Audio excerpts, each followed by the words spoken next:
It's a challenge to measure snow in these kind of conditions. Not only is it unpleasant to go outside, we have a lot of blowing and drifting. So we really thank the weather watchers who are sending that information into us. Look at some of these totals right now. Pembroke is at 2 feet. Hanover's at 20 inches. Whitman a little over 2 feet.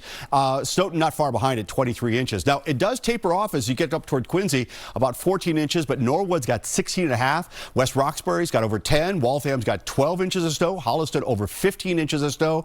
And then we go to the areas that really have gotten hit.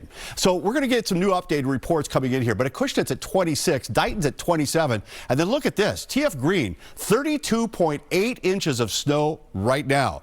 And it is still snowing. This is that area that really got slammed right through here. We had that band of heavy snow all morning long. Now to the north, the totals are obviously much less the farther away from the storm you get. So at Logan Airport, it's going down as 14.4 inches of snow. But by the time you get to Lexington, it's only 8.5. In areas that you would typically expect during a snowstorm, elevated areas of Worcester County like Pepperell, you would think there'd be at least 2 or 3 feet.